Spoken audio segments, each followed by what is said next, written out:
आवाज आ रही है आप दोस्तों को? Good evening all of you. कैसे हैं आप सभी दोस्त?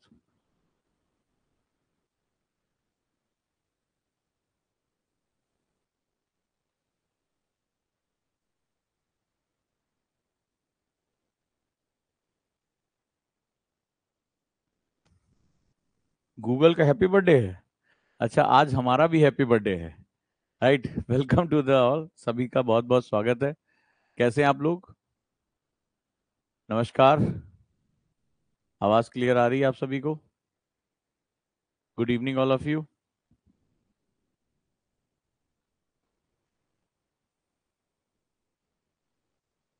कैसे हैं आप सभी?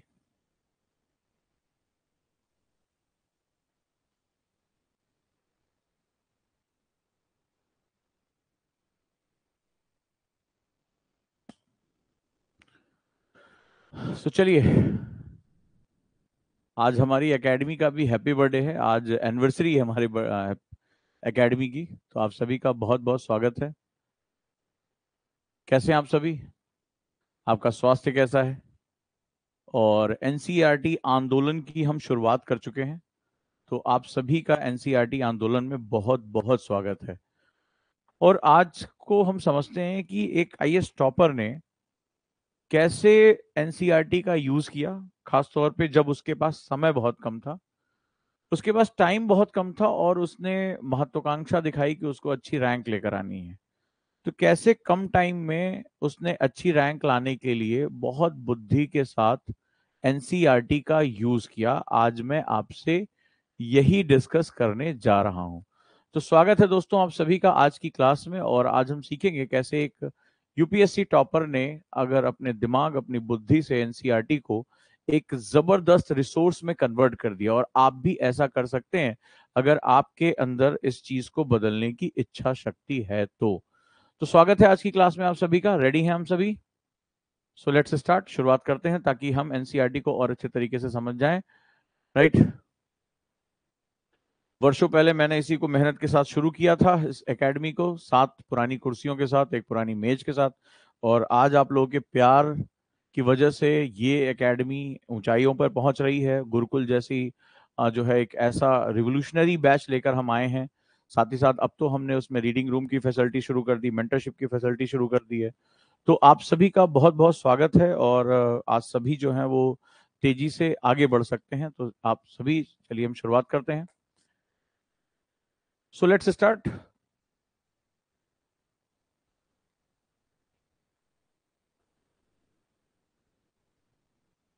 मैं आज क्या जिक्र करने जा रहा हूं, ये समझना बड़ा जरूरी है कि कैसे यूपीएससी का जो टॉपर है उसने एनसीईआरटी को यूज किया और उसको अपनी सक्सेस में कैसे इस्तेमाल किया। एक सिंपल सी किताब जिसको हम फैक्ट के लिए भी यूज करते हैं, स्कूल के बच्चे एजुकेशन प्राप्त करने के लिए भी करते हैं, जो नेशनल करिकुलम के साथ है, और किस तरह से एनसीईआरटी आंदोलन में मैं उसी टॉपर की जो बातें हैं उसको इम्प्लीमेंट करने की कोशिश करूंगा। तो चलिए हम शुरुआत करते हैं और इस टॉपर के सेगमेंट को समझते हैं कि इंपॉर्टेंस ऑफ एनसीईआरटी क्या है।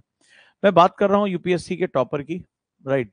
जिन्होंने संघ लोक सेवा आयोग 2018 में, बड़े ध्यान से सुनना और इसको समझने की कोशिश करना, क्योंकि अगर ये स्ट्रेटजी भी अगर आप कॉपी करते हैं और एनसीईआरटी में अपना एक ओरिएंटेशन लेकर आते हैं तो भी आपको बहुत फायदा होगा।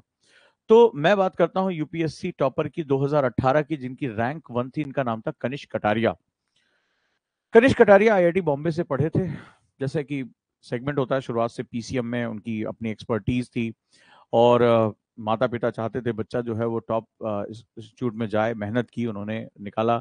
और जैसे हर किसी का सपना होता है कि अच्छा सा पैकेज लग जाए और हम उसके साथ आगे बढ़ें, तो निश्चित रूप से आप ये जानते हैं। राइट। तो यहाँ की हम शुरुआत करते हैं। तो शुरुआती दौर में कनिष्क के पास भी ऐसा कोई ओरिएंटेशन नहीं था। जैसे हर बच्चे का सपना होता है कि आईआईटी जाना, फिर वहां से या तो आईआईएम चले जाना, या तो फिर बहुत हैवी पैकेज के लिए प्रयास करना, और फिर या तो कोर इलेक्ट्रिकल में या मैनेजमेंट में या फाइनेंस में किसी में डायरेक्शन में मूव कर जाना। तो अपॉर्चुनिटीज के दरवाजे वहां खुल जाते हैं। तो ये भी एक यूथ था जिसके सामने यही सेगमेंट था कि भाई मुझे जो है इसी तरह से करना है। आईआईटी करते समय कुछ घटनाएं ऐसी हुई जिंदगी में, बड़े ध्यान से सुनना इसको, कि जहां पर लगा कि भारत में जो परिवर्तन की ताकत है उन ऑफिसर्स के हाथ में है। इन्होंने कहीं ऐसी घटना देखी जहां उनको पता चला कि पावर का होना बड़ा जरूरी है, चाहे वो चेंज करना हो, चाहे वो कोई बहुत बड़ा सकारात्मक परिवर्तन लेकर आना हो, ये चेंज का होना बहुत ही ज्यादा आवश्यक है। That's very important. सो चलिए हम बात करते हैं कनिष्क कटारिया की स्टोरी में। अब जरा सिंपल सा फंडा देखें, तो इनको लगा ये पावर मिलेगी कहां से, तो इनको समझ में आया, इनको राय दी गई कि आज भी भारत में सिविल सेवा जो है, सिविल सर्विसेज जो है, वो एक ऐसा सेगमेंट है जो जिसमें कोई भी एंट्री कर सकता है, चाहे वो मैथमेटिक्स हो, बायो हो, आर्ट्स हो, कोई भी है जो ग्रेजुएट हो एंटर कर सकता है। और ये जो सर्विस है वो रियल पावर की तरफ लेकर जाती है, जहां आप पावर ऑफ चेंज इस्टेब्लिश कर सकते हो, यानी परिवर्तन की जो है बात यहां पर कर सकते हो। बड़ी खूबसूरत सी बात है। अब इसको आगे थोड़ा सा हम बढ़ाते हैं। तो इन्होंने तय किया कि भाई मुझे यूपीएससी देना, लेकिन उन्होंने अपने ऊपर एक नियम बांध दिया कि मैं कुछ भी हो जाए, मैं ज्यादा समय अपने आप को नहीं दूंगा, सिर्फ 2 साल का समय दूंगा, जो एक आइडियल टाइम भी होता है। यानी डे वन से उन्होंने अपने ऊपर एक टाइम बॉम्ब बांध दिया कि भाई कुछ भी हो जाए, मैं 2 साल अगर नहीं हुआ मैं ट्राई करूंगा, हुआ हुआ तो, नहीं हुआ तो मैं छोड़ के चला जाऊंगा। लेकिन मैं जब करूंगा तो ये नहीं कि मैं सिविल सर्विसेज में 700वीं रैंक, 800वीं रैंक, नहीं, मुझे जो है वो अच्छी रैंक लेकर आना, टॉप 50 के अंदर आना, मुझे जो है वो आईएएस चाहिए। ठीक है, तो आगे चलते हैं। ठीक है, तो यहां से जो हमारी बातचीत हो रही है वो बहुत इंपॉर्टेंट है। अब जैसे एक सज्जन है आदेश जी की, पढ़ाएंगे कि स्टोरी चलेगा, मेरी स्टोरी में ही पढ़ाई है, तुम उसको समझ ही नहीं पाओगे, क्योंकि पढ़ाने के लिए बेटा बहुत लोग पढ़ा रहे हैं, लेकिन उसके बाद बच्चा पढ़ नहीं पा रहा है।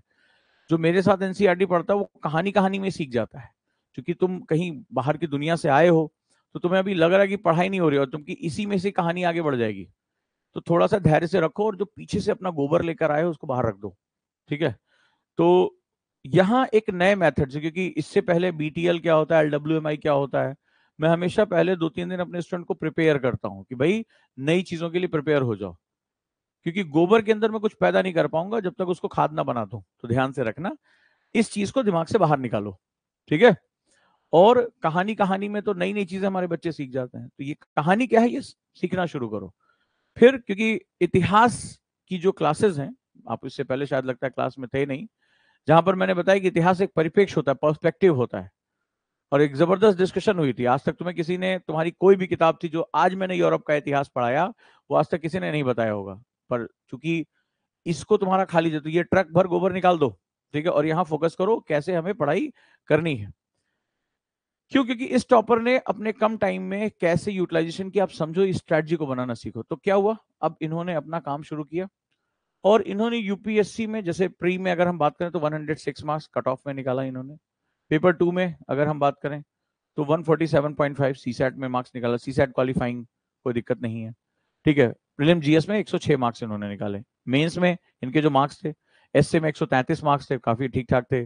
जीएस 1 में 98, जीएस 2 में 117, जीएस 3 में 117, जीएस 4 में मैंने हमेशा कहा जीएस 4 बहुत इंपॉर्टेंट होता है, 110 प्लस मार्क्स हमेशा अच्छे होते हैं। ठीक है, मेंस के एग्जाम में 942 मार्क्स थे, पर्सनालिटी टेस्ट में 179 मार्क्स थे। तो ये इनकी मार्कशीट है। आप भी ये समझो कि ये क्या चीज है। अब फाइनल जो टोटल था वो इनका 1121 था। अब सवाल ये है यहां जो मैं आपसे बताना चाहता हूं कि इंजीनियरिंग ग्रेजुएट आईआईटी से पढ़ा हुआ, उसने ह्यूमैनिटी ऑप्शन क्यों लिया, ह्यूमैनिटी से तैयारी क्यों की, ये बड़ा इंपॉर्टेंट होता है। और एनसीईआरटी क्या इंपॉर्टेंट थी, कैसे स्ट्रेटजी बनाई और कैसे उन्होंने सक्सेस प्राप्त की। तो चलिए हम बात करते हैं। इन्होंने ऑप्शनल और जीएस को दो अलग अलग कैटेगरीज में बांटा, आप भी कर सकते हो। ऑप्शनल के साथ टाइम मैनेजमेंट की, डेली कैसे उसको तैयारी करनी है, कम समय देना है। जीएस की बात करें तो सबसे पहले इन्होंने कहा कि आई रीड द सिलेबस। मैंने हमेशा कहा कि जो सिलेबस को नहीं समझते, जैसे ये बच्चा है अभी, इसने कमेंट किया कि स्टोरी सुनाओगे, क्योंकि ये अगर सिलेबस नहीं समझेगा तो इसको क्या पढ़ना है इसको कभी पता ही नहीं रहेगा। तो एनसीईआरटी के नाम पे बहुत सी क्रक्स बिक रही हैं, बहुत से वन लाइनर पढ़ाए जा रहे हैं, पहाड़ों के ऊंचाइयां नपवाई जा रही हैं। ठीक है, तो ये सब बहुत कुछ हो रहा है एनसीईआरटी के नाम पे। ये बच्चा पढ़ तो लेता है, लेकिन जब जाता है एग्जाम में तो उसका कोई क्वेश्चन नहीं होता है। ऐसे स्टूडेंट होते हैं, फिर वो कहते हैं अरे यार ये फलनवा कोचिंग बेकार है, चलो ढिकनवा में हम एडमिशन लेते हैं। फिर ढिकनवा खत्म होगा तो कहीं और जाएंगे। तो ये भागते रहते हैं, कब तक भागते रहते हैं, जब इनके सारा वो वक्त और सब कुछ खत्म हो जाए, बोले यार आईएएस वाईएएस में कुछ नहीं रखा है, हम जा रहे हैं परचून की दुकान खोलने। ठीक है, तो चलिए हम इसके बारे में बात करते हैं। तो वहां पर जो हम बात करेंगे, तो ध्यान से समझो, ये एक टॉपर का जो सेगमेंट है कि टॉपर ने कैसे किया, अगर आप भी उसको समझते हो तो आपको वो रहस्य पता चलेगा कि एनसीईआरटी की बुक्स यूपीएससी के लिए नहीं बनी है। एनसीईआरटी छठी, सातवीं, आठवीं, नवीं, 10वीं, 11वीं, 12वीं का जो बच्चा है यार उसके लिए छपी थी। लेकिन इस बुक को यूज करने के वहां उसको था कि 6 क्लास में मार्क्स लेकर आना है, पास होना है, 7th में जाना है, 7th पास करना है, 8th में जाना है। तो वो उसकी स्कूल की बुक्स हैं जिसको तुम्हें कंपटीशन के लिए इस्तेमाल करना है। ओरिएंटेशन नहीं समझोगे, निपट जाओगे। ठीक है, निपट जाओगे। हर बैच में ऐसे आते हैं मेरे पास ढेर सारे ज्ञानी लोग। तो यहां अगर हम बात करें तो ऑप्शनल और जीएस के लिए सबसे पहले जीएस की स्ट्रेटजी क्या बनेगी? I read the syllabus. Syllabus analysis किसी भी, चाहे आप एनसीईआरटी पढ़ रहे हो, अगर तुम सिलेबस के साथ उसको अटैच नहीं कर पा रहे हो तो तुम उसको कभी भी उस पर अपना कमांड नहीं रख सकते। सिलेबस को पढ़ना और सिलेबस को एनालाइज करना सबसे इंपॉर्टेंट सेगमेंट होता है, सबसे इंपॉर्टेंट। जी हाँ, पीडीएफ भी मिलेगा प्रभु, और मैं एलडब्ल्यूएमआई पढ़ाऊंगा, अमित कुमार यादव जी। कोशिश करिएगा जब तुम्हारा शिक्षक अपने हाथ से हर चीज लिख रहा है ना, तो ये लिख लेना। इसको बोलते हैं LWMI नोट्स, लेस वर्ड मोर। मुझे पता है कि तुम्हारी शिक्षा व्यवस्था में ये चीजें नहीं है। पीडीएफ कल्चर आजकल हर जगह चल रहा है, वो स्लाइड टाइप का पढ़ाते हैं, दे देते हैं, ना तुम पढ़ते हो और ना तुम उसको समझते हो। तो मेरा जो सेगमेंट होता है, मैं पूरे चैप्टर के जो मेरे नोट्स हैं एक पेज में आ जाते हैं। एलडब्ल्यूएमआई की पावर समझ लेना, पूरे चैप्टर के नोट्स 8-8, 10-10 पेज सिर्फ एक पेज में आ जाता है, और हार्डली 40-50 वर्ड के अंदर पूरे नोट्स खत्म हो जाते हैं, ताकि आप आसानी से रिवाइज कर सको। इसको बोलते हैं एलडब्ल्यूएमआई। इसके बियॉन्ड पीडीएफ भी मिलेगा भाई प्रभु मेरे, कोई दिक्कत नहीं है, पढ़ो जितना मन करे। लेकिन पीडीएफ को बेस मत बनाना, अंडरस्टैंडिंग को बेस बनाना। मैंने कल भी आपको समझाया था, कल जिन लोगों ने क्लास नहीं की वो जाके दोबारा करें। राइट, वो दोबारा करें। क्यों? क्योंकि उसके बिना आप समझ ही नहीं पाओगे कि एनसीईआरटी खुद आपसे क्या कह रहा है। क्लास मेरी मत छोड़ना, और हर क्लास एक दूसरे से लिंक है। तो दूसरी चीज है सिलेबस, सिलेबस एनालिसिस सबसे जरूरी है। नेक्स्ट इन्होंने कहा प्रीवियस ईयर क्वेश्चन लगाया यूपीएससी का। इससे हमें अंदाजा हो जाता है क्वेश्चन लगाने, जैसे हमने आरएफआर शुरू किया है, उसका बहुत इंपॉर्टेंट पर्पस है।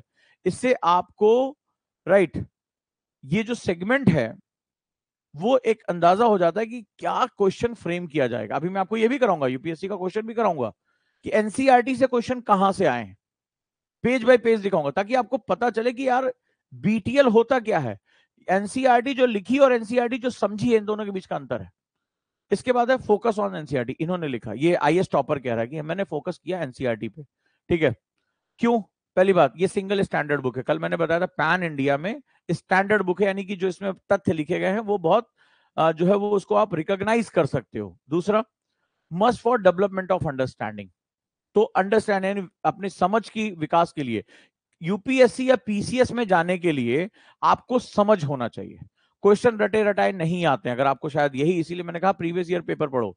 तो यहां पर जो ध्यान, जैसे किसी ने कहा आज मेरा पहला दिन है, कल की क्लास जरूर देख लेना, बहुत इंपॉर्टेंट क्लास थी। नहीं तो एनसीईआरटी के साथ मेरे साथ तो चाय चाय करते रहोगे, भाई कहाँ पढ़ा रहे हैं समझे नहीं पाओगे, क्योंकि तुम आए हो मार्केट से फैक्ट्स लेकर, तुम आए हो ये पढ़ने के लिए कि भाई कौन सी नदी कहाँ बह रही है, कौन सा पहाड़ कितना ऊंचा है। ये नहीं है एनसीईआरटी यूपीएससी के लिए। इसीलिए यूपीएससी का 8-10 साल का होमवर्क दे रहा हूं, क्वेश्चन जरूर पढ़ लेना। ये बात ध्यान रखना, ठीक है, ध्यान से, ताकि पता चले कि क्वेश्चन कैसे पूछे जाते हैं। नहीं तो बकर बकर करते रहोगे क्लास में, वो तुम्हारा भी नुकसान, मेरा भी नुकसान है। ठीक है, तो इन्होंने लिखा, आईएएस टॉपर कह रहा है जिसने यूपीएससी टॉप किया है, कह रहा है कि ये अंडरस्टैंडिंग के लिए बहुत इंपॉर्टेंट है। अब सवाल ये है, अंडरस्टैंडिंग के कल मैंने 5 स्टेप बताए थे, किसको किसको याद है जरा सब लोग बता दो। बहुत ही खूबसूरत क्लास थी कल की, जहां पर मैंने बताया था कि अंडरस्टैंडिंग यानी कॉन्सेप्ट का कहते हैं ना, कॉन्सेप्ट क्लियर होगा तो आईएएस बन जाएंगे। कॉन्सेप्ट को विकसित करने के 5 चरण होते हैं। बड़ा अच्छा एग्जाम्पल दिया था चाय बनाने का, कितने कितने लोगों को याद है? How many of you?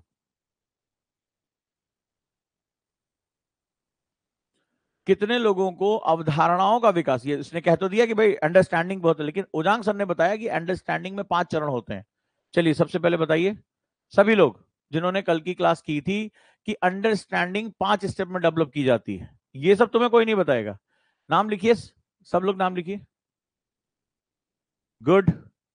किसी भी चीज का एक रीजन होता है, शाबाश, वेरी गुड। चलो देखिए कितने लोग लिख पा रहे हैं, बताइए। कल की क्लास अगर आज याद नहीं रहेगी तो आगे क्या खाक पढ़ाई करोगे? कल क्या पढ़ाया था? बहुत ही खूबसूरत एक क्लास आपको बताई थी कि अंडरस्टैंडिंग के 5 चरण होते हैं।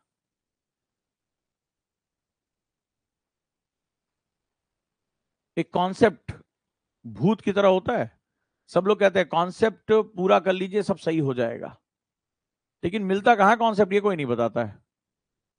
पहला मैंने बताया था किसी भी चीज का रीजन होता है, कारण होता है, फिर उसका प्रभाव होता है, इफेक्ट होता है, फिर उसका फंक्शन होता है, यानी वो चीज कैसे काम कर रही है, प्रोसेस, प्रक्रिया होती है, फिर उसका सीक्वेंस होता है, और फिर उसकी, जब आप ये चार चीज सीख जाते हो तब आपके अंदर एक नॉलेज पैदा हो जाती है। हाँ, now I can define the character, अब मुझे इसका कैरेक्टर बनाने में आसानी होगी। मुझे सब लोग जवाब दो, अगर सबने कल पढ़ा है और सबको मैंने बताया था, आप लोगों ने बड़े हल्के में ले लिया, क्योंकि आप लोगों को आदत हो गई इमला लिखने की, मास्टर लोग इमला लिखाते थे। चलिए लिखिए टाइटल, तो आप तुरंत लिखना शुरू कर दे। चलिए लिखिए प्रस्तावना, तो आप प्रस्तावना, ऐसे तो आपने पढ़ाई की है। यूपीएससी में ये सारी चीजें आपको छोड़नी है, तोड़नी पड़ेंगी,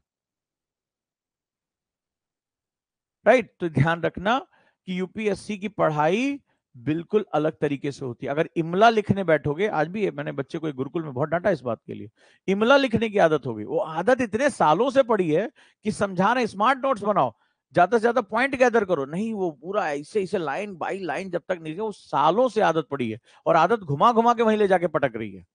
तो मैंने आपको बताया था 5 स्टेप्स होते हैं, और कैरेक्टरिस्टिक तक तुम अगर पहुंच गए तो समझ लेना कि तुम चीजों को सीख गए हो।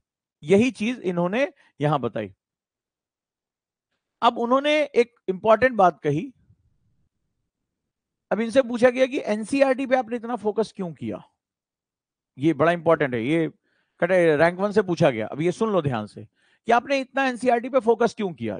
तो इन्होंने कहा देखो सबसे बड़ी बात है, मेरे पास टाइम कम था, मैं आईआईटी बैकग्राउंड से था, मैं इंजीनियरिंग बैकग्राउंड से, मुझे ह्यूमैनिटी के अंदर जाना था, मुझे रैंक अपनी अच्छी लेकर आया, और मैंने खुद से कहा था मुझे समय कम चाहिए। तो मुझे डायरेक्टली मुझे ये समझ में आ चुका था आईआईटी के दौरान कि अगर मुझे किसी चीज की अंडरस्टैंडिंग हो जाएगी तो फिर मुझे कॉन्सेप्ट को बड़ा करने में टाइम नहीं लगेगा।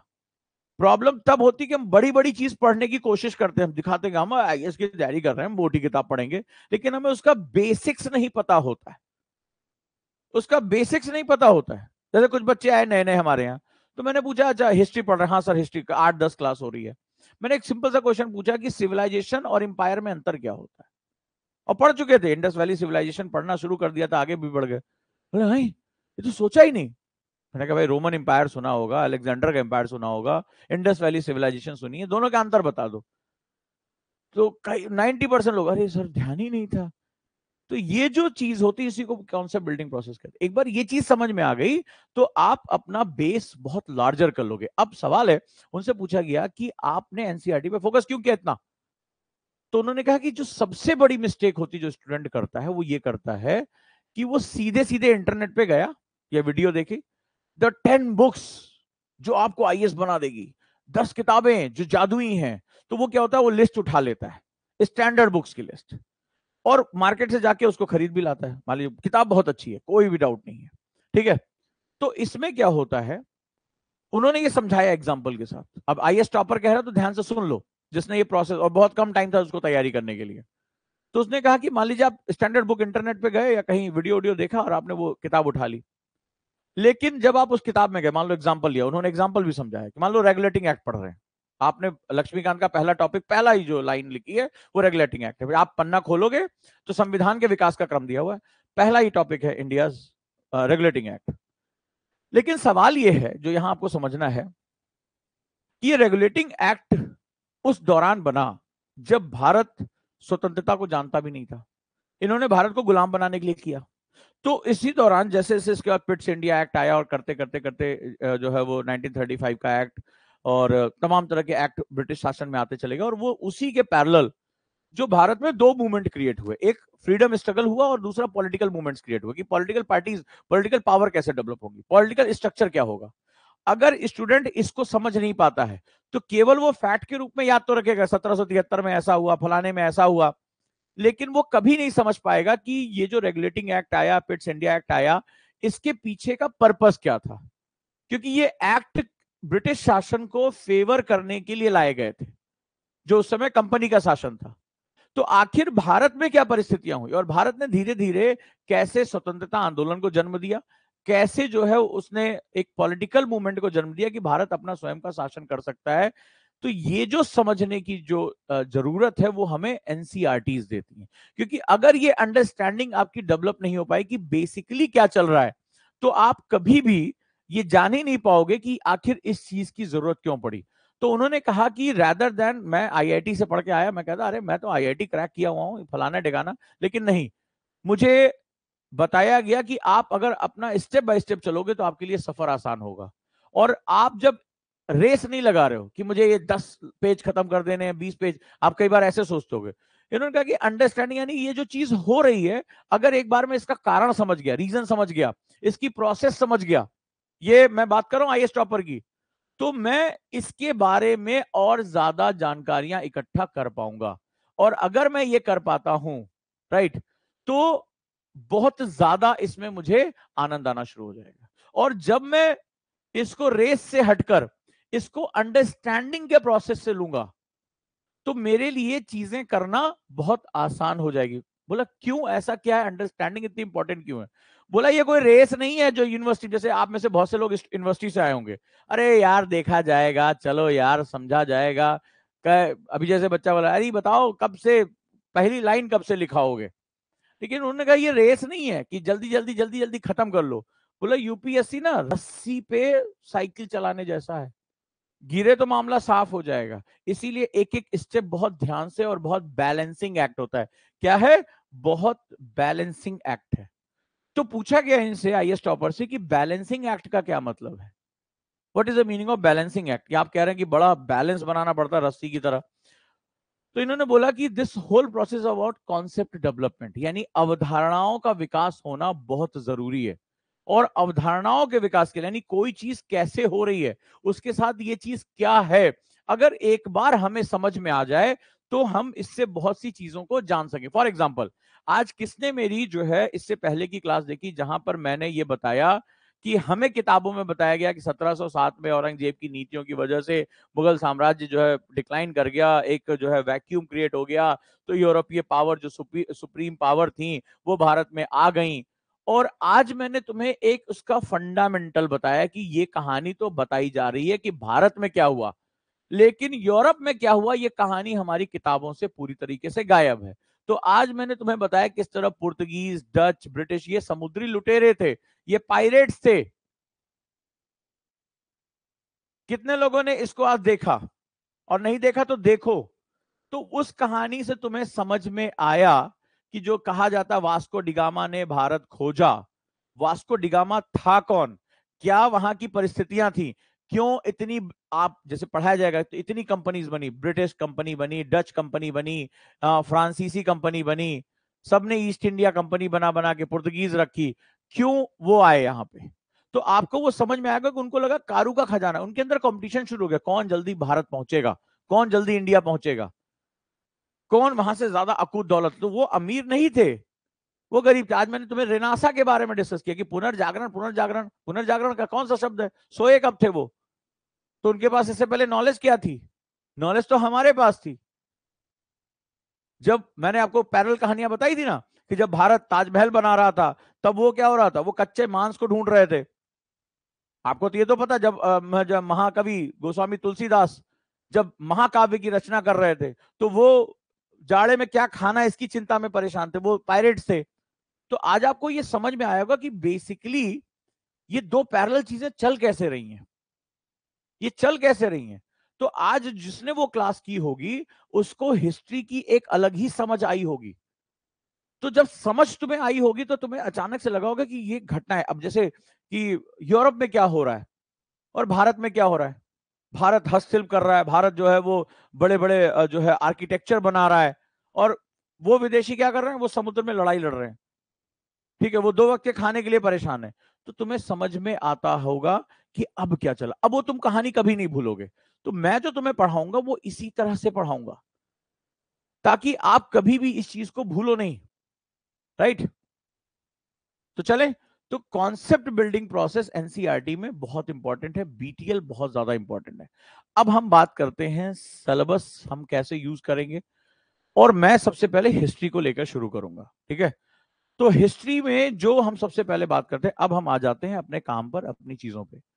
तो एनसीईआरटी बेसिकली लिखी ही गई कहानियों के रूप में। तो जिस स्टूडेंट ने ये कहा है उसको ये कभी उसने लगता है एनसीईआरटी खोलकर पढ़ा भी नहीं, क्योंकि अगर आप जाओगे तो उसमें दो कैरेक्टर हैं, एक लड़की और एक लड़का, जो आपस में बात करते हैं, ठीक है, क्वेश्चन पूछते हैं, और उन्हीं क्वेश्चन के माध्यम से एनसीईआरटी बेसिकली आपका जो मेंटल डेवलपमेंट है वो करने का प्रयास करती है, राइट, वही करने का प्रयास करती है। तो चलिए हम एक एक करके शुरू होते हैं और समझते हैं उसमें।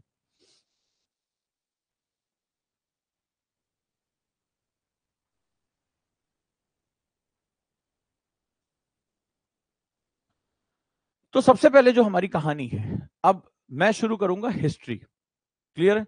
तो आज सुबह भी हमारी एक बातचीत हुई थी, वो क्लास जरूर देखना टाइम निकाल के।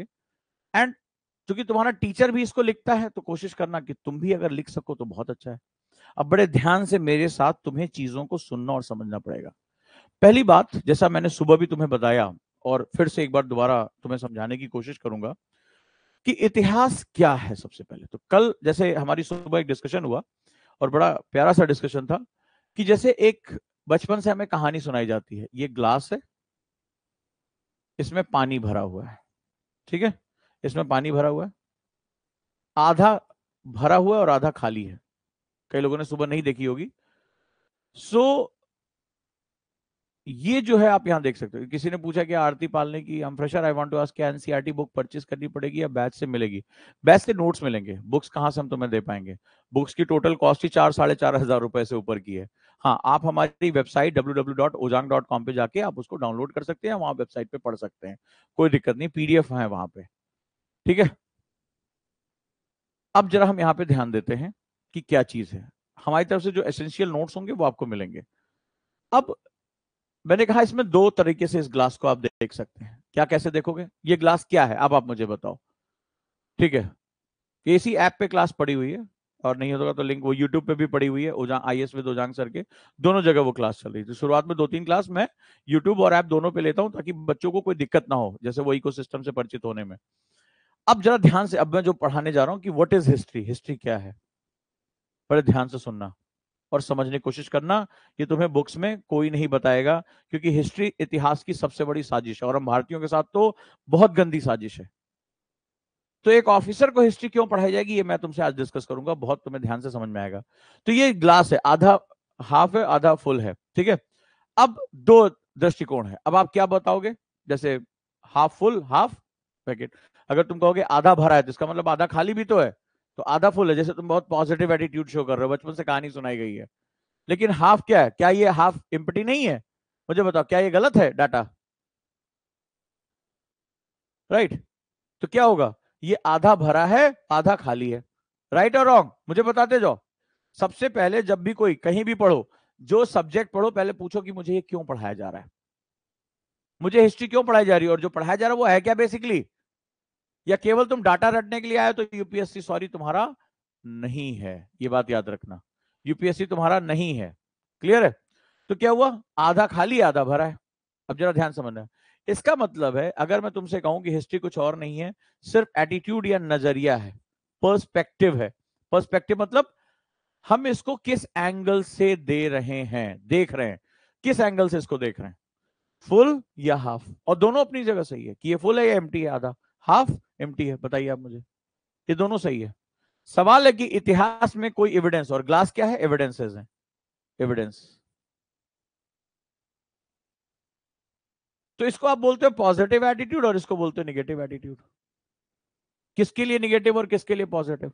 मान लो अंग्रेजों ने हमारा इतिहास लिखने की कोशिश की, तो कभी वो क्या तुम्हारे पक्ष में लिखेंगे? वो उन्होंने तुम्हारा पूरा देश कॉलोनी बना लिया। अब मुझे तुम बताते जाना, उन्होंने तुम्हारे देश को कॉलोनी बना लिया, उन्होंने तुम्हारे ऊपर अपनी सुप्रीमेसी स्थापित की, सारा का सारा तुम्हारा रिसोर्स नोच के लेके चले गए, तुम्हें गुलाम बनाया, भारत के जो है ऊपर आक्रमण किए, भारत का सारा संसाधन नोच के लेके गए। तो जब वो तुम्हारा इतिहास लिखेंगे, एविडेंस तुम्हारे सामने रखेंगे, तो वो क्या तुम्हारा दिखाएंगे? कि भारतीय लोग कितने महान थे, ये बताएंगे। मेरे साथ इन्वॉल्व हो जाओ डिस्कशन में, अब बड़ी इंपॉर्टेंट बात शुरू हो रही है। क्या वो बताएंगे कि भारतीय लोग बहुत महान थे, उनकी भाषा बड़ी महान थी, वो लोग बड़े जो है आर्य सभ्यता बड़ी श्रेष्ठ सभ्यता थी? क्या वो तुमसे ये कहेंगे? या वो कहेंगे अरे ये तो काले असभ्य लोग हैं, गुलाम बनने के लिए आए हैं, इनको तो ज्ञान ही नहीं है, जादू टोना जानते हैं खाली, ये सपेरों का देश है, ये गरीब लोग है, ये तो नेशन थे ही नहीं, इनके यहाँ तो कोई ज्ञान विज्ञान ही नहीं है, इनका तो कोई, यहां तक की बोल दिया कि हमारी कोई भाषा लिपि तक नहीं है, ये तक उन्होंने बोल दिया हमारे बारे में। जो वेदों का रचयिता है उसको भी इन्होंने कह दिया अरे इनकी तो कोई लिपि नहीं है, ये तो लिखित भाषा का प्रयोग नहीं। इतने में एडवांस थे, इतने में एडवांस थे। तो उन्होंने हमारे इतिहास को कैसे रखा, निगेटिव अप्रोच के साथ रखा कि एम्प्टी है ग्लास। तो इसका सीधा सा मतलब है कि इतिहास पर्सपेक्टिव है, हम इसको कैसे देखते हैं।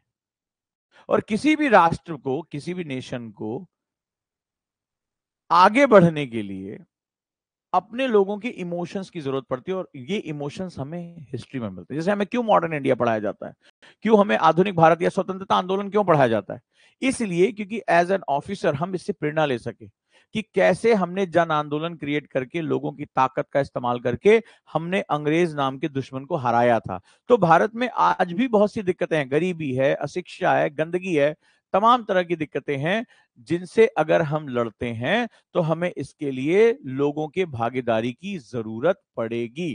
क्लियर है? तो बड़े ध्यान से समझना, नहीं तो ये मामला निकल जाएगा। बहुत से लोग हिस्ट्री को समझ ही नहीं पाते कि हिस्ट्री है क्या। तो हिस्ट्री क्या है? पर्सपेक्टिव, एक नजरिया है, पहला जो सेगमेंट है। और नजरिया क्या है? अभी तक हमारे सामने जो इतिहास रखा जाता है वो अंग्रेज और वो लोग जो इंग्लिश मेंटेलिटी के साथ बहुत ज्यादा इंडल्ज हो चुके हैं, जो मानते हैं कि हिंदुस्तानी बेकार है, उनका कुछ नहीं हो सकता, वो उसी बात का समर्थन कर देते हैं, वो उसी बात का समर्थन कर देते हैं। यहीं पर सबसे ज्यादा मामला गड़बड़ हो जाता है। लेकिन हिस्ट्री नजरिया है, इसके आगे क्या, ये भी समझना बहुत जरूरी है। सो लेट्स राइट डाउन, चलिए हम लिखते हैं इसको। What is history? इतिहास क्या है? तो हमने पहला चीज देखा, दैट इज ये एक नजरिया है। दूसरा हम देखते हैं कि जैसे हमारा रेत है, आपने कई बार रेत देखा होगा, तो इस पे क्या होता है, जब हम पैरों के निशान लेके चलते हैं तो धीरे धीरे इस पे निशान बनते चले जाते हैं। ठीक है? तो जैसे कोई पदचिन्ह है, कोई फुटप्रिंट है। तो इतिहास, अब इसको थोड़ा ध्यान से समझो, थोड़ा फिलोसफिकल बात कर रहा हूं, मजे से समझना कि इतिहास, ये रेत जो है इसको समय मान लो, ये समय का टाइमलाइन है। तो समय पर जो हमारी यात्रा है, जो इंसान बनने की हमारी यात्रा है, इतिहास किसका लिखा गया? इतिहास हम अपना पढ़ते हैं ना, या बंदरों का पढ़ रहे हैं, चिंपांजियों का पढ़ रहे हैं, गोरिल्ला का पढ़ रहे हैं, या जिराफ का पढ़ रहे हैं? हम अपना इतिहास पढ़ रहे हैं। हमने कैसे साम्राज्य स्थापित किया, कैसे हमने लड़ाइयां लड़ी, कैसे मानव ने क्या क्या किया, कैसे अपने एम्पायर बनाया, कैसे कैसे समय बदला, कोई पावरफुल हुआ, कोई नहीं, नॉन पावरफुल रहा। तो बेसिकली ये जो समय है, बड़े ध्यान से सुनना, किसी को समझाना पड़े तो समझा देना अच्छे से। तो इस समय की रेत पे जो मानव के विकास की यात्रा है, जो ह्यूमन जर्नी है on the timeline, historical timeline, वही हिस्ट्री है। यानी फुटप्रिंट्स हैं, फुटप्रिंट्स ऑफ आवर जर्नी। किसकी जर्नी? हमारी जर्नी। एक समय हम ऐसा था कि जहां पत्थरों से रगड़ के हमने जो है आग की खोज की, कि आग ऐसे जलती है, हमने पहिए का आविष्कार किया, और धीरे धीरे हमारी जर्नी में हम क्या करते हैं, एक्सप्रेस वे, तेजी से चलने वाली गाड़ियां, हो सकता है आज से 100 200 300 सालों बाद हमारी उड़ने वाली गाड़ियां, हमारे लिए इनविजिबल चीजें, या हम दूसरे ग्रहों को यहीं से ट्रांसपोर्ट करके यहां से वहां पहुंच जाए, हमारी जर्नी और एडवांस हो जाएगी।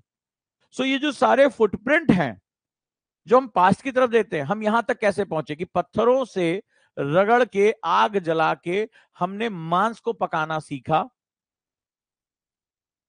हमने पहिए का आविष्कार किया, हमने पक्षियों को देखकर उड़ने की तमन्ना की, हमने घरों में रहना सीखा, हमने हथियार बनाना सीखा, चाहे वो पत्थर से ही बनाना सीखा हो, राइट। और वहां से हमारी जो आज की प्रेजेंट जो हमारी एडवांसमेंट है, ये पूरी जर्नी का जो लेखा जोखा, जो अकाउंट है, उसी को हिस्ट्री कहते हैं, उसी को हिस्ट्री कहते हैं। और हिस्ट्री में जैसा मैंने बताया, how we see the things, हम चीजों को कैसे देखते हैं, लिखते चल रहे हो, इसको बोलते हैं LWMI नोट्स। एक वर्ड से दूसरा वर्ड निकलता है इसमें, इसको बोलते हैं less word more information type notes. लिख लिया? अब जो तुमसे बात करने जा रहा हूं वो बड़ा गहरा है। हम इतिहास को देखते कैसे हैं, हाउ टू रीड हिस्ट्री। यानी अब बड़े ध्यान समझना कि इतिहास को पढ़ना कैसे है, हाउ टू रीड हिस्ट्री। इतिहास को पढ़ना कैसे है, राइट? लिखो, इतिहास को दो तरीके से पढ़ा और देखा जाता है। History written in a two form. एक, आज प्रेजेंट को अतीत के चश्मे से देखना, यानी see present with the aspects of past, यानी हम पास्ट में कैसे थे, आज हम कैसे हो गए। लोग कहते हैं अरे, जैसे घर में होते हैं बुजुर्ग, तुमने देखा होगा, अरे हमारे जमाने में सब्जियां बड़ी सस्ती मिलती थी। किसके किसके घर में सुनाओ, हमारे जमाने में लड़कियां ऐसे करती थी, हमारे जमाने में माँ बाप से पूछ कर ही ये काम होता था। तो आपने देखा होगा इस तरह से बात होती है। एक होता है अतीत को वर्तमान के चश्मे से देखना। जैसे आप कहें अरे आपके पास में क्या था, क्या आपके पास में दादू मोबाइल था, क्या आपने कभी मोबाइल यूज किया या बैठे बैठे किसी दूर से बात कर ली? आपके यहाँ ऐसा था कि गाड़ियां क्या थी, आपके यहाँ ऐसा था कि ऐसा होता था? तो बेसिकली हम जब अपने पास्ट को लेकर बात करते हैं, वी हैव टू पर्सपेक्टिव। किसके यहाँ ऐसा हुआ है कि वर्तमान को अतीत के चश्मे से देखना, to see present in the aspects of past, number one. ठीक है, कि आज जो है उसको हमारे साथ ऐसा था, हमारे यहाँ पल्लू रखा जाता था, हमारे यहाँ ऐसा होता था, हमारे यहाँ महिलाएं ऐसा करती थी, हमारे यहाँ ऐसा खाना पीना होता था, हम लोग इस जमाने में बहुत ताकतवर। सुना होगा अरे यार तुम ढेमची जैसे लगते हो, हम लोग इस उम्र में तो 50-50 किलो का बोरा सर पे जाके गेहूं पिसा लेते थे। कई बार तुमने सुना होगा इस तरह का। अरे यार हम इतना भारी सामान उठा लिया करते थे, अरे सिलेंडर हम ऐसे उठा के कंधे पे रख लिया करते थे, तुमसे तुम्हारी बुक्स नहीं उठ रही हैं, राइट? दूसरा होता है अतीत को वर्तमान के चश्मे से देखना, राइट? यहां पर हम खड़े हो जाएं और हम कहें कि देखो आज मेरे पास ये है, तुम्हारे पास क्या था। तो ये जो दो पर्सपेक्टिव है, इसी को मैंने कहा नजरिया है। ये नजरिया क्या करता है, ये कई बार संघर्ष पैदा करता है। ये बहुत ध्यान से सुनना, क्योंकि घरों में क्या होता है, जैसे आप घर से निकले, मान लो कोई लड़की घर से निकल रही है, जा रहे हैं स्कूल जा रहे हैं, जीन्स वीन्स पहनी हुई है, वो टॉन जीन्स टाइप का है, तो घर में कोई एक बुजुर्ग है, अरे ये क्या पहन के जा रही, संस्कार नाम का तो चीजें नहीं है, इस तरह से बात होती है। बाल खोल के देखो जैसे कैसे जा रही है कॉलेज, ऐसे बात होती है। हमारे जमाने में तो लड़की सर पे पल्लू करके निकलती थी, ऐसी भी बात होती है। और इधर प्रेजेंट वाला जब देखो तब ठोक देते हैं, जब देखो तब बोलते हैं हमारा मन हम चाहे जो पहने। आजकल ये फैशन चल रहा है, इनको क्या पता फैशन क्या होता है। अगला अलग संघर्ष कर रहा होता, नई पीढ़ी अलग संघर्ष कर ले, इसको हम लोग जनरेशन स्ट्रगल्स कहते हैं। बट बेसिकली ये पर्सपेक्टिव है। और जब हम इसको लार्जर, चूंकि हमारे घरों में ये बात हमें समझ में आती है, तो हम इसको लार्जर पर्सपेक्टिव में देखते हैं। जैसे आपने देखा होगा कि जो है दयानंद सरस्वती का वेदों की तरफ चलो, जो अपने वर्तमान को अतीत, जैसे आज बात हो रही कि हम भारतीय परंपराओं की तरफ वापस क्यों नहीं लौट रहे हैं। भारतीय परंपराएं हमारी बहुत अच्छी थी, लेकिन जब आजाद हुए, अंग्रेजों ने हमारे ऊपर शासन किया, तो ये हुआ कि नहीं, भारतीय परंपराओं की तरफ नहीं देखना है। बहुत से भारतीय लीडर, बहुत से इतिहासकार ये मानते थे one who is western that is modern. हर वो चीज जो पश्चिमी है वही आधुनिक है। बड़े ध्यान से सुनना, और समझ में आया तो मुझे थोड़ा सा एक लाइक जरूर भेजना कि सर मजा आ रहा है, अब हिस्ट्री समझ में आ रही है कि प्रॉब्लम कहाँ है हिस्ट्री में, और क्यों कोई गवर्नमेंट आती है सबसे पहले हिस्ट्री की बुक बदलती है। ना ज्योग्राफी बदलती है, ना पॉलिटी बदलती है, ना साइंस बदलती है, एक ही बुक बदलती है, हिस्ट्री। क्योंकि इतिहास की जो कहानियां हैं, इतिहास की जो बातें हैं, उससे जनरेशन तैयार होती है। कुछ रिलेट कर पा रहे हो, मजा आ रहा है तो बताना मुझे। तो जब इतिहास के क्रम पे देखा जाएगा, तो जैसे भारत एक प्राचीन सभ्यता है, तो बहुत कुछ हमारा वैज्ञानिक था, तो वहां दो नजरिया तैयार हुआ। जैसे बहुत लंबे समय तक मैकाले ने कोशिश की ऐसे भारतीयों का निर्माण, सुना होगा कि रंग रूप से भारतीय लेकिन विचारों से अंग्रेज हो। तो उन्होंने ऐसे कई अंग्रेज तैयार कर दिए जिन्होंने कहा नहीं नहीं नहीं, हम नया लोकतंत्र बनाएंगे, हम मॉडर्न इंडिया बनाएंगे। तो किस सेंस में बोले कि हर वो चीज जो पश्चिमी है हम उसको अपने यहाँ लेकर आएंगे। पश्चिम का ज्ञान विज्ञान, उन्होंने बोला कि ज्ञान विज्ञान तो पश्चिमी ही आधुनिक है, भारत में तो कुछ आधुनिकता ही नहीं है। भारत में हर घर में जो है वो टोना टोटका सिखाया जा रहा है, ऐसा वो बताते थे। तो उन्होंने क्या किया, किताबों में, करिकुलम में, कोर्स में, वेस्टर्नाइजेशन में, हर जगह हमने वो लाना शुरू कर दिया। जो चीज भी वेस्टर्न है, हमारा आचार व्यवहार बातचीत सब कुछ बदलना शुरू हो गया। तो बेसिकली इतिहास हमेशा इन्हीं दोनों पर्सपेक्टिव में चलता रहता है, जैसे आज हो रहा है। तो आज जब रिसर्च आगे बढ़ रही है, नए यूथ आ रहे, बोले यार ये जो वेस्टर्नाइजेशन हुआ इसके बड़े नुकसान है, तुम्हें आश्चर्य करोगे। एक छोटा सा तुम्हें एग्जांपल देता हूं, तुम्हें सुन के बड़ा मजा आएगा। तो हमारे यहाँ जैसे जब सुबह कोई फ्रेश होने जाता है टॉयलेट, तो हमारे यहाँ इंडियन सीट्स हुआ करती थी, ठीक है। तो हम उसमें एक आसन में बैठते हैं, योग के हिसाब से वो आसन है। उससे क्या होता है, हमारी आंतों पे दबाव पड़ता है, खासतौर पे जो इंटेस्टाइन है उस पर एक प्रेशर पड़ता है।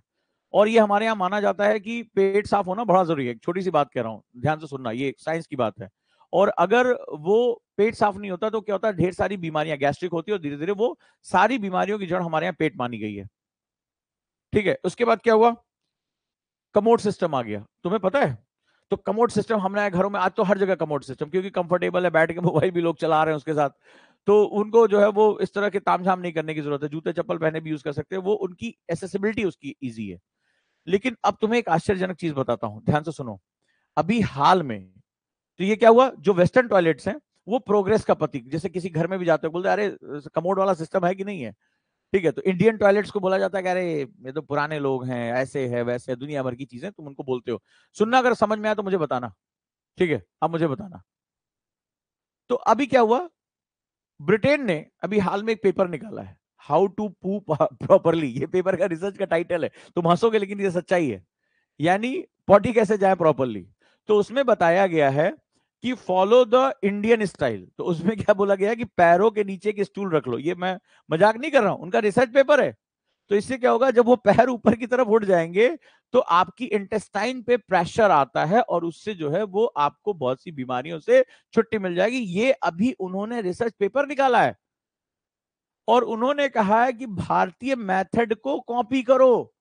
और हमारे यहाँ क्या हो रहा था, बोला हमारे यहाँ तो भैया ये प्रोग्रेस क्या है, कमोड लगा होना चाहिए तभी वो प्रोग्रेसिव माना जा रहा है, हमें पैरों पे जोर नहीं देना है, हमें घुटनों पे जोर नहीं देना है। तो इसका सीधा सा मतलब है कि one who is western that is modern, हर वो चीज जो पश्चिमी है वो आधुनिक नहीं है, ये बात याद रखो। तो जो मैंने बात कही कि इतिहास के दो नजरिए होते हैं, इतिहास सबसे गतिशील है, और ये रिसर्च पेपर अभी आए, उनको सिखाया जा रहा है कि उनको ये उनको बताया गया, उस पेपर में बताया गया कि हाउ टू पू properly and follow the Indian style. वो अपने पेपर में लिख रहे हैं क्योंकि उन्हें पता है इसकी बीमारियां बढ़ रही हैं, वहां पे बहुत ज्यादा कॉन्स्टिपेशन की शिकायत है, एक तो जंक फूड खाते रहते हैं और कॉन्स्टिपेशन की शिकायत है। उनको बताया गया कि देखो पेट से सारी बीमारियां, जो हमें हमारे ज्ञान विज्ञान में बहुत पहले से था, प्राचीन समय से था, ये स्थिति है। तो हम वर्तमान को अतीत के चश्मे से देखें या अतीत को वर्तमान के चश्मे से, तो जब ये दो अलग अलग चश्मे हो जाते हैं, दो अलग अलग स्पेक्ट, दो अलग अलग नजरिए हो जाते हैं, तो वहां पर आ जाता है संघर्ष, वहां आ जाता है कॉन्फ्लिक्ट्स, क्या सही और क्या गलत है। तो इतिहास अपने आप को बार बार करेक्ट एंड रीकरेक्ट करता रहता है, इसीलिए जो सबसे ज्यादा चेंजेबल सब्जेक्ट है वो हिस्ट्री है। हिस्ट्री को लोग स्टैटिक मानते हैं, हिस्ट्री स्टैटिक नहीं है। अब सवाल है कि इतिहास को हम पढ़ क्या रहे हैं। तो इतिहास हमारा क्या है, हमारे विकास की गाथा है, हमारी जर्नी, हम यहां तक कैसे पहुंचे, और हम कौन है, हम किसी ना किसी कल्चर का हिस्सा है। ठीक है, हम किसी ना किसी संस्कृति का हिस्सा है। जैसे मान लो भारतीय संस्कृति हो गई, अगर हम ओवरऑल देखें तो वो ब्रिटिश संस्कृति हो गई, वो रशियन संस्कृति हो गई, अमेरिकन संस्कृति हो गई, तो हम किसी ना किसी संस्कृति का हिस्सा है। तो अगर हम व्यापक तौर पर देखें, जब हम वर्ल्ड लेवल पे देखते हैं, तो इतिहास संस्कृतियों की जानकारी देता है। History gives us the knowledge of culture, लिखो, history gives us knowledge of cultures. अब ये जो पूरा विश्व है ना, ये हमेशा पावर स्ट्रगल, देखो युद्ध हुए, चाहे आचार्य चाणक्य थे तो उधर से सिकंदर आया। तो बेसिकली क्या होता है, ये संसार जो इतिहास संस्कृति क्या हमें जानकारी देता है, कहता है संस्कृतियों के टकराव विलय प्रभुत्व की जानकारी देता है। The history gives us knowledge about classes of civilization,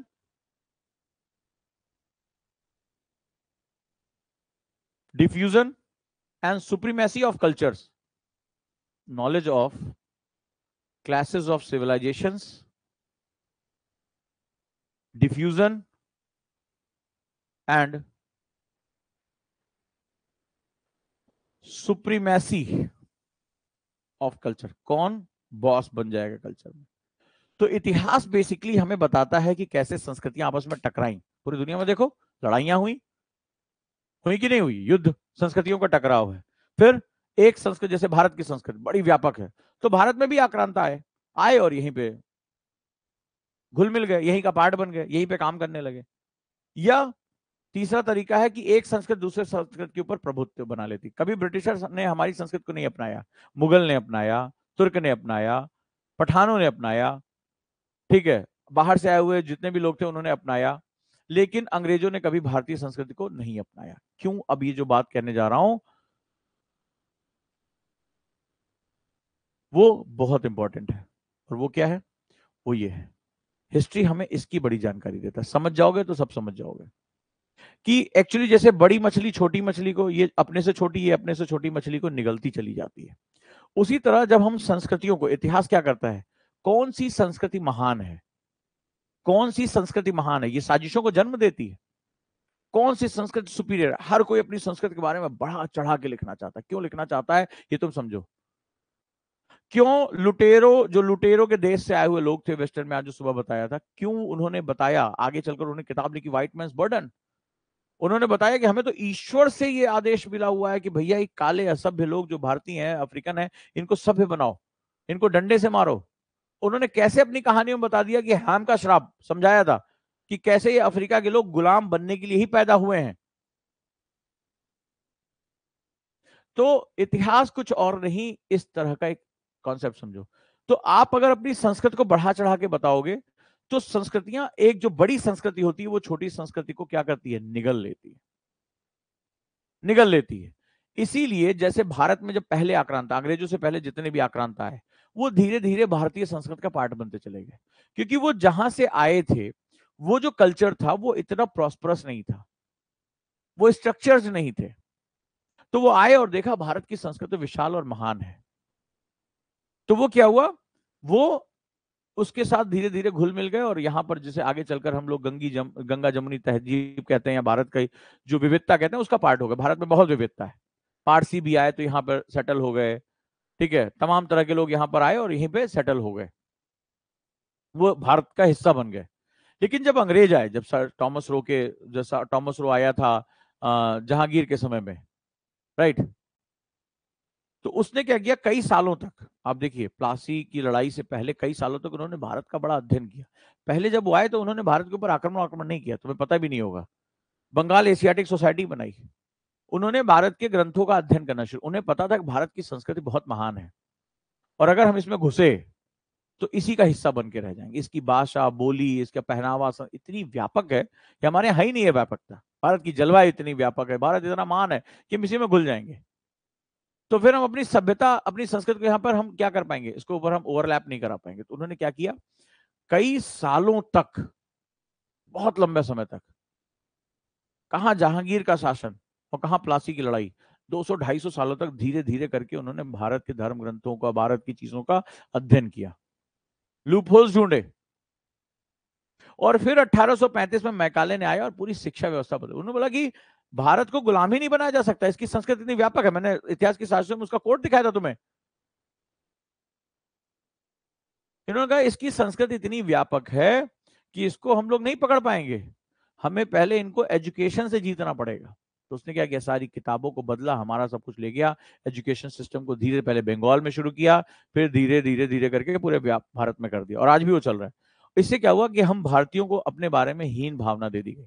किताब में पहला चैप्टर होता था कि राजा रानी की हमें स्तुति करनी पड़ती थी ब्रिटेन के, फिर होता था भारत में ब्रिटिश राज के फायदे, ये हमारे चैप्टर्स में हुआ करता था। तो हमारे पूरे बच्चों को, पीढ़ियों का ब्रेन वॉश किया गया, और उन्होंने इस तरह से करके उन्होंने बताया, और वो किताबों में जो लिखते थे हमें मानना पड़ता था। उन्होंने जो सिद्धांत लिखे हमारा ही चुरा के हमें पढ़ाया, और उन्होंने बताया कि तुम्हारे पास तो कुछ है ही नहीं है, तुम्हारा तो अपना कुछ है ही नहीं है, हमें जो दे रहे हैं हम उसके बारे में जानते हैं। तो धीरे धीरे उन्होंने अपने कल्चर को बड़ा कर लिया, और जब बड़ा करना शुरू किया तो उन्होंने भारत के कल्चर को धीरे धीरे निगलना शुरू कर दिया। निगल नहीं पाए, निगल नहीं पाए, क्योंकि ये इस संस्कृति की व्यापकता बहुत ज्यादा है, ये निगल नहीं पाए। लेकिन इन्होंने प्रयास करने शुरू कर दिए। तो इतिहास बेसिकली कुछ और नहीं, अपनी संस्कृति को बढ़ा चढ़ा के दिखाना है, ताकि आप इस वर्ल्ड में सरवाइव कर सको। समझ में आया? तो इतिहास का पहला सेगमेंट क्या, तो आज मैंने आपको सिखाया कि हिस्ट्री क्या है, व्हाट इज हिस्ट्री। इतिहास एक नजरिया है, और आपने भी महसूस किया कि हमारे घरों में भी ऐसा होता है। तो अगर अभी तक एनसीईआरटी के साथ नहीं जुड़े हो तो एनसीईआरटी के साथ जुड़ जाओ, राइट। आज रात में 9 बजे, जैसे कल जो है बच्चे को फर्स्ट प्राइज मिला 500 रुपए, आज भी आपको 500 रुपए जीतने का मौका मिल सकता है। आपको आना है खटाक से ओजांग टेस्ट प्रैक्टिस पे रात में 9 बजे, और वहां जाकर पैसे भी कमाओ, नॉलेज भी, यानी जीएस के सवालों का जवाब देना है, एंड फर्स्ट प्राइज 500 रुपीज मिल जाएगा। साथ ही साथ 12 अक्टूबर से हमारा गुरुकुल 2 ईयर बैच शुरू हो रहा है, और आप जानते हैं कि अगर आपको लबासना वाली जिंदगी जीनी है तो आपको गुरुकुल के लिए प्रयास जबरदस्त करने होंगे। तो अब सोचना किस बात का, शुरुआत करते हैं और आगे अच्छे से बढ़ते हैं। थैंक यू सो मच, आप सभी का बहुत बहुत धन्यवाद। अगली क्लास में मिलता हूं। कल क्लास की टाइम में परिवर्तन रहेगा तो ऐप पे उसकी नोटिफिकेशन आ जाएगी। Thank you so much. Form भर दीजिए।